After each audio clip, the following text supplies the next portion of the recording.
সেলুনটা এত সুন্দর ইন্টেরিয়র করেছে, এত সুন্দরভাবে প্রেজেন্ট করেছে। আমার কাছে মনে হয় যখনই এই পার্লারে কেউ আসবে, নিজেকে যখন সার্ভিস নেবে, নতুন ভাবে নিজেকে তৈরি করতে পারবে। তো আজকে শুভ উদ্বোধন হয়ে গেল। তা আমি চাইবো বাংলাদেশে প্রত্যেকটা জেলায় যেন পুনার থেকে উদ্যোগ নিয়ে এইরকম একটি করে পার্লার তৈরি হয়, বিশেষ করে নারী পুলিশদের জন্য। তো সবাই ভালো থাকবেন, দোয়া করবেন। আর অবশ্যই আগামীকালকে বলতে ভীষণ লজ্জা লাগে, আমার জন্য দোয়া করবেন। Thank you. আমার জন্য দোয়া করবেন, কারণ সর্বোপরি আমি একজন মা। আমি আমার সন্তানের জন্য বেঁচে থাকতে চাই, সুস্থ থাকতে চাই। সবাই আমার জন্য দোয়া করবেন। আসসালামু আলাইকুম। আচ্ছা, আমার ভক্তদের উদ্দেশ্যে একটি কথাই বলবো যে অপু বিশ্বাস এই নামটির অস্তিত্ব আমার মনে হয় আমার ভক্ত, দর্শক, নারীরা যারা আমার যেভাবে ইনভাইট করে তাদের জন্য।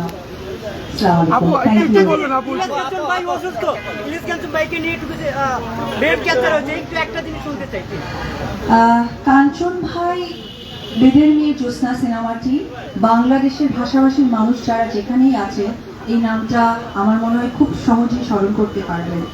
একমাত্র সেই সময় সুপারস্টার ইলিয়াস কাঞ্চন ভাই বিগত শিল্পী সমিতির সভাপতি ছিলেন।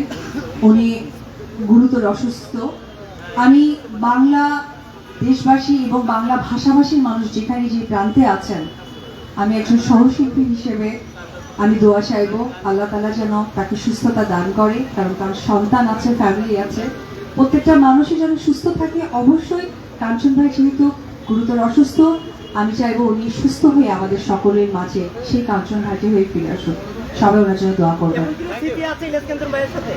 কাঞ্চন ভাইয়ের সাথে আমার অনেক স্মৃতি আছে। যদিও একটি সিনেমার কথা আমি আবারও বলি, আপনারা সকলেই জানেন কাল সকালে সিনেমার মাধ্যমে আমার আসা, কিন্তু ও আমার ছেলে একটি সিনেমা যেটা করেছিলাম চ্যানেল আয়ের, যে সিনেমাটাতে ছিলেন আমার মা ছিলেন মানে পপি আপু, এবং কাঞ্চন ভাই ছিলেন আমার বাবা। ও আমার ছেলে, গল্পটা হচ্ছে টেস্টিং বেবি নিয়ে। আমি একদমই ছোট একটা মানুষ, খুব ছোট্ট একটি ক্যারেক্টার করেছি। একজন গুণী শিল্পী। আমি তখন একদম মানে আমি কিছুই না, নগণ্য একজন মানুষ যেটাকে বলা হয়। আমি তাদের কাছ থেকে সেই গুণী শিল্পীর যে ভালোবাসা, স্নেহটা আমি পেয়েছি। তো আমিও নিজেও আমি সকলের কাছে আমি তার সন্তানের মতো আমি তার জন্য দোয়া চাই। আর পাশাপাশি আর একটা মানুষের কথাও বলতে চাই, এফআই মানিক। উনিও অনেক অসুস্থ। আমি চাই যে ওনার জন্য আপনারা সকলে দোয়া করবেন। Thank you. সিনেমা হল বন্ধ হয়ে যাচ্ছে। দিদির কাছে একটা কোশ্চেন। দিদির ইশাখার রাজা এসেছেন আপনার সাথে আজকে। আপনি ভুলে গেছেন বাংলাদেশ চলচ্চিত্রের senior vice president, superstar, celebrity hero দিয়ে তাইবা এসেছেন। স্ট্রং কিং ইশাখা, 12 ভূয়াদের রাজা, প্রতাপশালী রাজা, his prince of people's heart, আমাদের অপবিশ্বাস দিদির নায়ক ইশাখার রাজা, যিনি অত্যন্ত ভালো মনের মানুষ, superstar, celebrity hero DA Tayeb ভাই সম্পর্কে please say something about this DA Tayeb. এমন একটি মানুষের কথা বললেন, আসলে কি বলবো। প্রথমেই বলবো যে ডিএ তাইব ভাইয়ের নামটার আগে আমার কাছে মনে হয় যে ডিএ তাইব না দিয়ে একটা মানবতার মানুষ দেওয়া দরকার। কারণ আমি যখনই, যেহেতু ভাবে আমরা জানি না বা চিনে উঠতে পারি না, আমরা একজন মানুষকে চিনি ডিএ তাইব ভাই। যখনই যে প্রান্ত থেকে আমরা একটা কল করেছি, ভাইয়া যেহেতু আমরা সেলিব্রিটি, আমরা পাবলিক প্লেসে এসেছি, কি করব, সঙ্গে সঙ্গে সেই জেলার তার ফ্রেন্ড সার্কেলকে বলে আমাদেরকে যেভাবে সাপোর্ট করেছে, এটা আসলে মানবতা ছাড়া কিছুই নয়। আর আমার সৌভাগ্য হয়েছে তাইব ভাইয়ের সাথে একটি সিনেমার স্ক্রিন শেয়ার করার।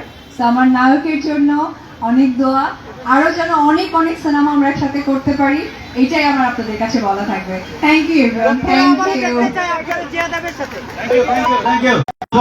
আমাদের আজকের প্রধান অতিথি মিসেস আফরোজা হেলেন, সভাপতি পুরা। আমি এখন আচ্ছা না না না বুম আছে